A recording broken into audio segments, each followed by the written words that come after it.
Hello and welcome back to my channel, Checks, Captures, Threats. Today's episode we're going over the Scotch Game. So this is an opening, part of the Learn the Openings we're going over now.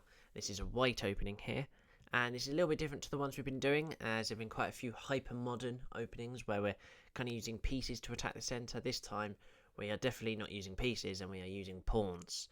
So, while I go through this, I'm going to talk about the history firstly, just while I'm playing the first few moves, as I always do. So the first Scotch game was actually recorded in Edinburgh in 1824, obviously with the name Scotch, Scottish and all of that, and also was used between London chess clubs, so that's why it's got all the name of the Scotch there. Now, it wasn't really used too much after that until it got to Garry Kasparov in the 1990s, which used that as a weapon in the 1990 World Championship match. So, and that was against Karpov, I'm pretty sure. And then after that, he kept using it for a very long time and was able to make it quite a lethal attack. Now here, this is quite the normal position.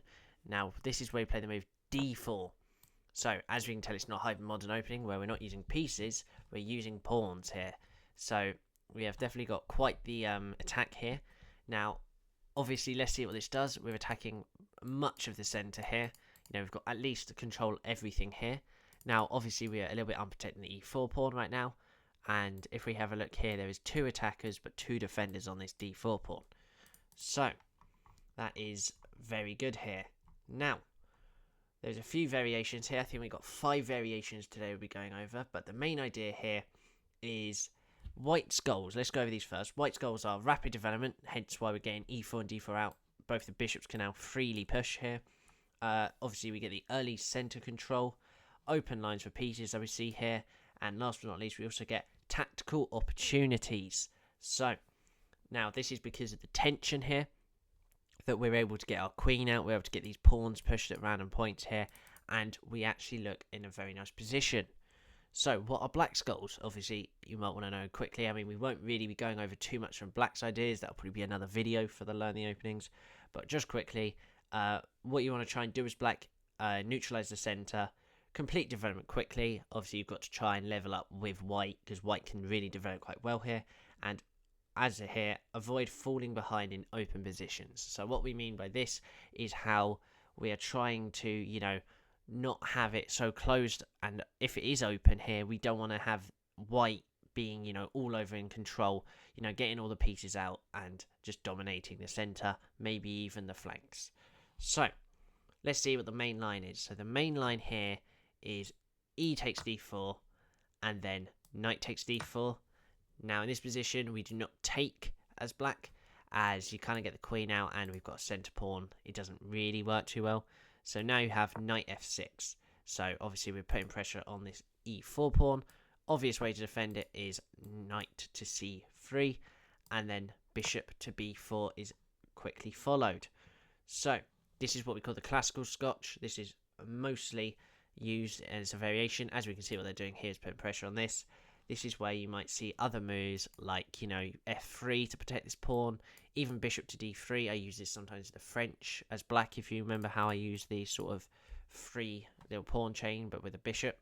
And you're going to look to really castle kingside as White here, as, we have loads of pieces going this way, and I think we look strong here now. Obviously, we wouldn't go bishop straight away, because we've just got to remember that there is stuff that are weak here. So, what are the ideas? The ideas are that, obviously, because Black pins the knight, it is obviously fighting for the control. Now here, White will often swap the knights and play then bishop d3. So this is the case. Now, obviously, if we show you why, after this here, they're obviously going to take this, they're not going to want a queen trade. Obviously looking to get their bishop out, and this is where we play a move like this. And now we solidify our complete defense here. And we've gone from a bit attacking to still having some sort of attack here, but now we're causing a few threats, but also staying quite defensive here. So, the typical plans here for White are that we're going to be castling quickly, obviously on the king side, playing stuff like Queen f3, might also play stuff like, in the later future, Queen h5, and also e5 later on, like with the London, you try and push e4, the Scotch, you're wanting to try and push e5. So, we've got a few of those options now. So the second variation, we're going to go all the way back to here, is this 4 knights. Now, again, some people don't come up with the opening names very well. I think we can all guess what this means, is that it's the 4 knights. So, after this capture here, we're going to capture again with this knight. Then they're going to play knight f6, and we're going to play knight c3. So, all good here. Now, the difference here is that obviously we just haven't got the bishop out yet. Straight away, this isn't just gone to the classical. So, obviously, this is, again, kind of pretty much the classical one, but they're going to call this the 4 knights here straight away. So, again, it's quite simple to the normal classical. There's literally no real difference. Obviously, you can play moves like this after the capture, and it's the same sort of thing here. Now, the next one here is the Steinitz variation, a very famous chess player in the early times with chess. So here it's a little bit different with again e takes d4 is quite the classical move here. Now after this capture, you're going to see queen to h4. It's they are going to say it's a good move, but can also be a mistake.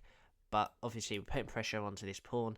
It's a trap sort of thing, because obviously we don't want to be playing this move, as we'll be losing the rook here. Not actually entirely, we'd have to play queen e2, but it still leads us into trouble, and we're actually 1.5 points down already as white. So we don't want that. So the moves here you're likely to play are still the knight coming out, really. Stop this, but there's obviously going to be traps here with this and attacking mate.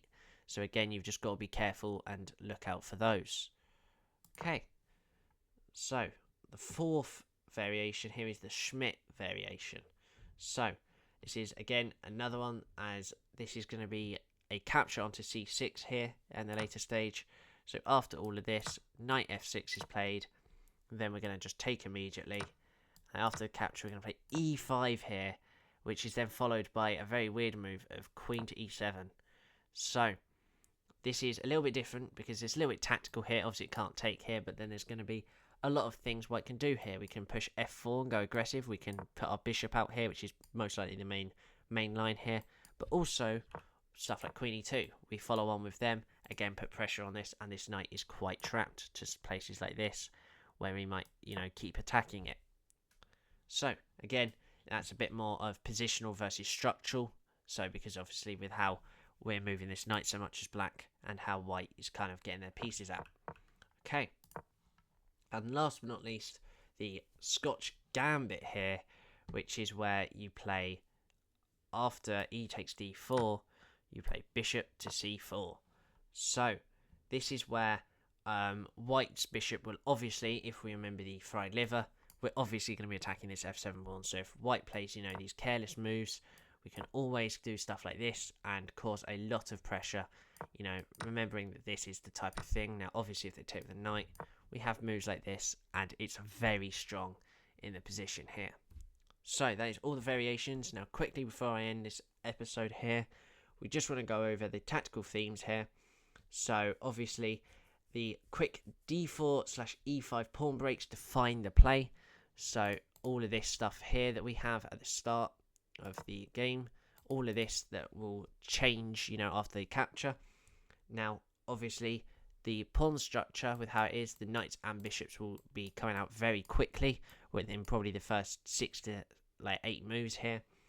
Now obviously the open lines are obviously going to be the E and D files here, obviously because we're getting rid of the pawns straight away. And last but not least, d5 here is a weak square for white. Obviously after this all goes, there'll be a lot of pressure on this e pawn to stop that, and it'll be e4 for black here. Again, it's the same sort of things. These are the weak squares, and they kind of cause a bit of problem. So now here, that should be it for the episode today. Just remembering that we have the 5 lines here. Now most of the time in this position you'll see this capture, and obviously this is where white can go on further to play any sort of moves, whether it wants to play the gambit, whether it wants to capture and play the classical Scotch game, or wants to go carelessly into other stuff with the 4 knights, for example. So hopefully you enjoyed today's video. So we'll obviously be going over black opening next week. So that will be something I don't know yet. But hopefully you enjoyed today's video. So thank you and bye bye.